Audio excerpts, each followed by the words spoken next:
바이든 대통령 어제 일본으로 건너갔는데요. 오늘 오전 기시다 총리와의 첫 정상회담에서 중국 견제와 함께 한미일 3국의 긴밀한 연계를 확인했습니다. 네, 잠시 후 진행될 공동 기자회견을 마친 뒤 바이든 대통령은 새 경제 구상 IPEF 출범을 공식 선언할 예정인데요. 일본 연결의 자세한 소식 알아보겠습니다. 이경아 특파원.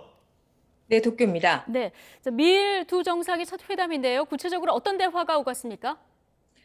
네, 오찬을 겸해 진행된 두 정상의 만남은 약 3시간 정도 이어졌습니다. 잠시 후 미일 정상의 공동 기자회견이 예정돼 있는데요. 바이든 대통령과 기시다 총리는 오늘 오전 11시쯤 도쿄 영빈관에서 만났습니다.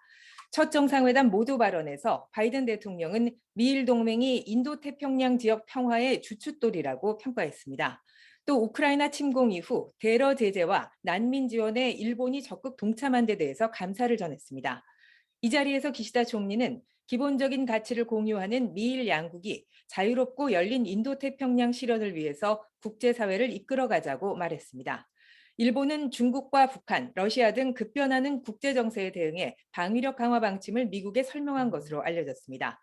방위비 대폭 증액과 선제 공격을 가능하게 하는 이른바 적기지 공격 능력 보유 등이 그 내용인데요. 두 정상은 한미일 3국 간 긴밀한 협력이 중요하다는 점도 재확인한 것으로 보입니다.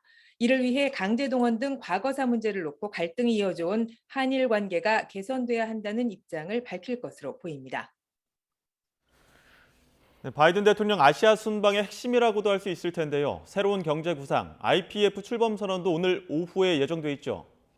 네, 그렇습니다. 바이든 대통령은 공동 기자회견을 마친 뒤 별도의 회견장으로 이동해서 IPEF 출범을 공식 선언합니다. 이 자리에 기시다 총리가 동석해 일본의 참가를 밝히는데요. 윤석열 대통령 등 각국 정상들도 화상으로 출범 선언에 함께할 예정입니다. 미국이 주도하는 이 경제 구상은 반도체 등 주요 물자의 공급망 강화를 핵심으로 중국의 경제적 영향력을 줄이기 위한 것입니다. 현재 10여 개 나라가 참가 뜻을 밝혔는데 여기에 가입을 희망하고 있는 타이완은 빠져 있습니다. 중국과의 갈등을 우려한 다른 나라들이 참가를 꺼릴 수 있다는 점을 고려해서 미국이 아직 받아들이지 않은 것으로 풀이됩니다. 네, 내일은 또 쿼드 정상회의가 이어지는데요. 어떤 논의가 이루어질까요? 네, 중국을 견제하기 위한 외교협력체 쿼드 정상회의에는 미국과 일본을 포함해서 호주, 인도가 참석합니다. 인도 모디 총리는 오늘 이른 아침 일본에 도착했고요. 또 이번 총선 승리로 취임한 알바니즈 호주 총리도 취임 하루 만에 일본에 오게 됩니다. 이번 회의 공동 성명에는 차세대 이동통신과 바이오 기술 등을 협력할 민간 대화 채널을 만드는 내용이 포함될 것이라고 요미리 신문이 보도했습니다. 이동통신 산업 등에서 중국의 시장 확대를 견제하기 위한 것입니다. 코로나 이후 각국 정상이 일본에 모여 다자간 회의를 여는 것은 이번이 처음입니다. 일본 경찰청은 경찰 등 18,000여 명을 배치해 시내 각지에서 엄중한 경비를 이어가고 있습니다. 지금까지 도쿄에서 YTN 이경아입니다.